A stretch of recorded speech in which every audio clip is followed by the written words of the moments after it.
नमस्कार, मैं राजेंद्र कानूनगो। आप देख रहे हैं स्टेट अपडेट। साथियों,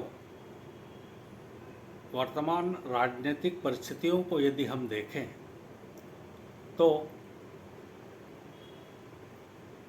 बीजेपी से कांग्रेस में जाने वालों की एक प्रकार से होड़ लगी हुई है और उसका कारण यह है, जो नज़र आता है साफ, कि बीजेपी में लोगों की उपेक्षा हो रही है। इसलिए कार्यकर्ता और नेता कांग्रेस की ओर रुख कर रहे हैं। यदि बीजेपी के बड़े नेताओं की हम बात करें, जो कि अपनी बातों से ये जाहिर कर चुके हैं कि वे असंतुष्ट हैं, उनमें सबसे पहला नाम आता है उमा भारती का, जो कि पूर्व मुख्यमंत्री रह चुकी हैं।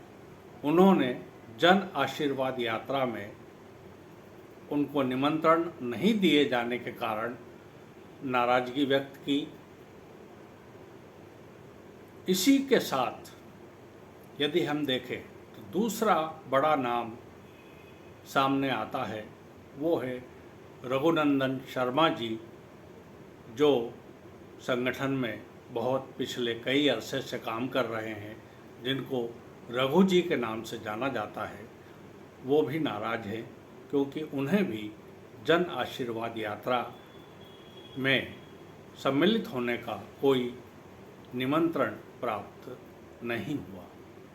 इसी प्रकार इसी क्रम में यदि हम देखें तो इंदौर की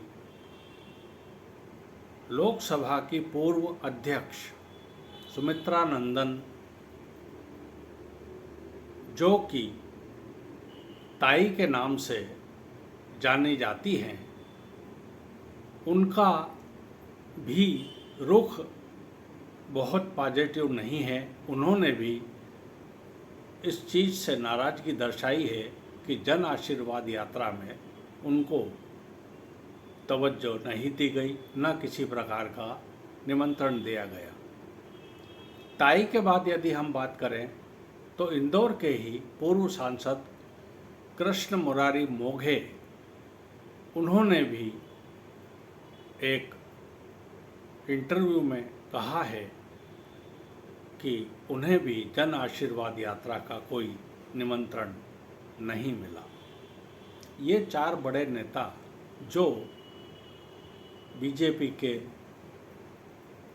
एक प्रकार से स्तंभ माने जाते हैं, इनको त्याग कर या इनको जन आशीर्वाद यात्रा का निमंत्रण न भेजकर भारतीय जनता पार्टी क्या करना चाहती है, जब उसके अपने सीनियर लीडर्स का ही आशीर्वाद उसके साथ नहीं है, तो जनता का आशीर्वाद उसे कहाँ से मिलेगा।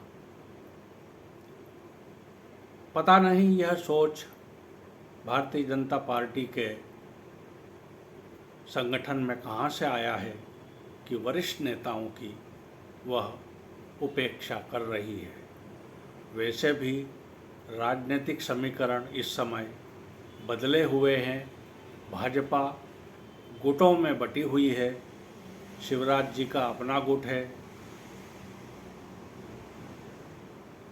एक गुट जो कांग्रेस से टूट करके और भाजपा में सम्मिलित हुआ था, ज्योतिरादित्य सिंधिया जी का, वह गुट एक अलग है, और एक गुट जिसको कि हम कहें इस प्रकार के असंतुष्ट और नाराज नेताओं का गुट है।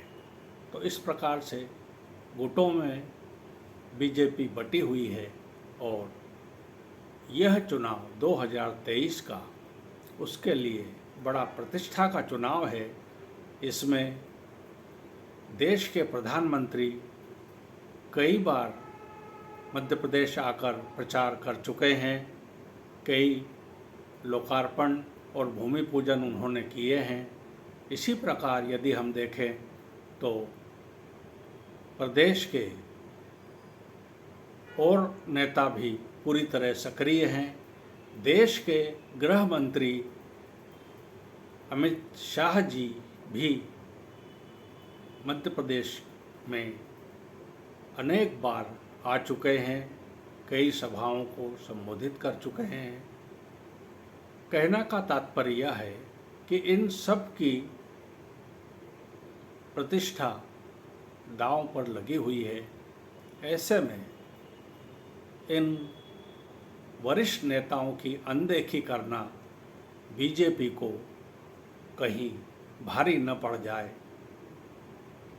यह एक ऐसा प्रश्न है जिसे संगठन बीजेपी का ही हल कर सकता है और इन नेताओं को किस प्रकार से मनाया जाए यह भी भारतीय जनता पार्टी को ही तय करना है।